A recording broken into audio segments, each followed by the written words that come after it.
Mapalad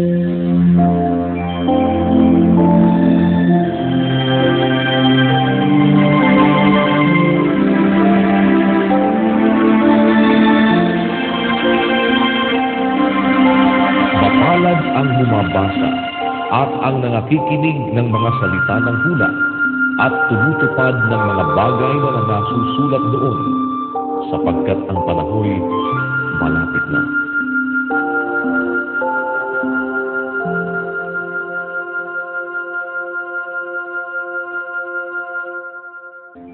Unang Korinto, Kapitulo 9. Hindi baga ako'y malaya?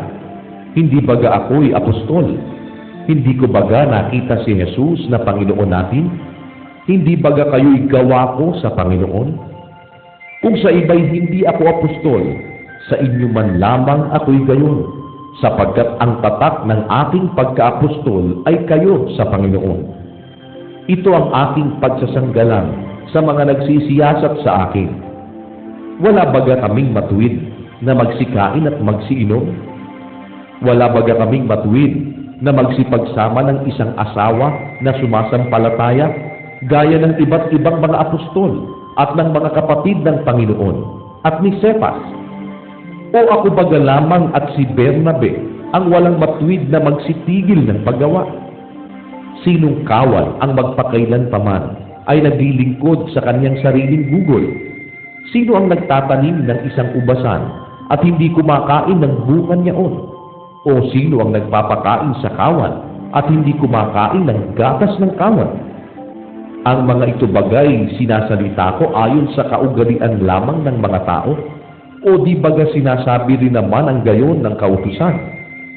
Sapagkat nasusulat sa kautusan ni Moises, huwag mong lalagyan ng musal ang baka pagka gumigiik. Ang mga baka baga ay iniingatan ng Diyos? O sinasabi kayang tunay ito dahil sa atin?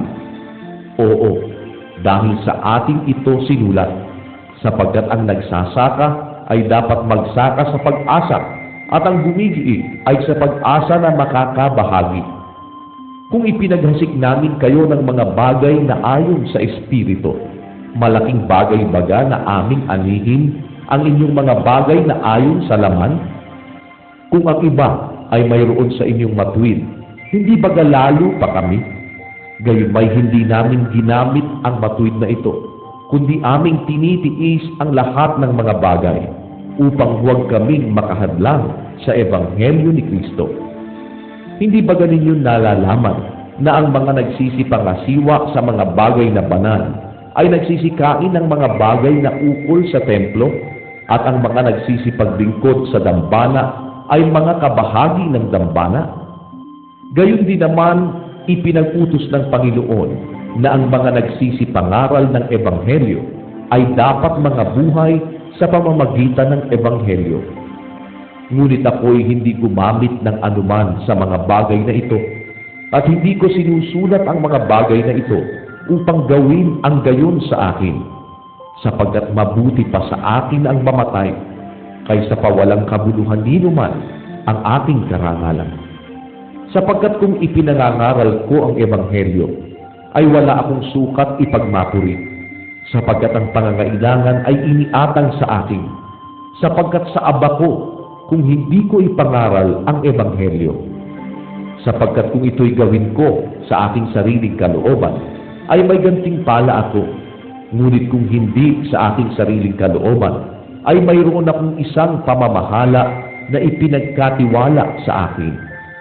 Ano nga kaya ang aking gantimpala? Na pagka ipinangangaral ko ang Ebanghelyo, ay ang Ebanghelyo ay maging walang bayad, upang huwag kong gamiting lubos ang aking karapatan sa Ebanghelyo. Sapagkat bagaman ako ay malaya sa lahat ng mga tao, ay napaalipin ako sa lahat, upang ako'y makahikayat ng lalong marami. At sa mga Hudyo, ako'y nag-aring tulad sa Hudyo, upang mahikayat ko ang mga Hudyo. Sa mga nasa ilalim ng kautusan, ay gaya ng nasa ilalim ng kautusan, bagaman wala ako sa ilalim ng kautusan, upang mahikayat ang mga nasa ilalim ng kautusan.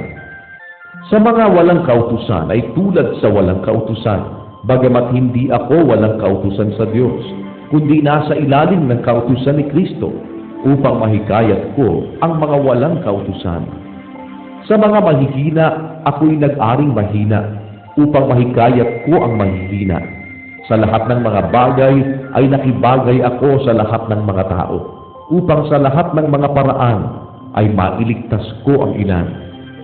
At ginawa ko ang lahat ng mga bagay dahil sa Ebanghelyo upang ako'y makasamang makabahagi nito. Hindi ba ganinyo nalalaman na ang mga nagsisitakbo sa takbuhan ay tumatakbong lahat, ngunit iisa lamang ang tumatanggap ng gantimpala? Magsitakbo kayo ng gayon upang magsipagtamo kayo. At ang bawat tao na nakikipaglaban sa mga palaruan ay mapagpigil sa lahat ng mga bagay.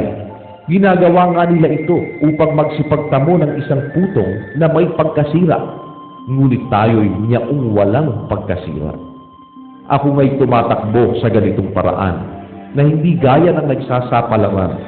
Sa ganito rin ako'y sumusuntok na hindi gaya ng sumusuntok sa hangin. Ngunit hinahampas ko ang aking katawan at aking sinusupil, baka sakaling sa anumang paraan, pagkapangaral ko sa iba, ay ako rin ay itakwil.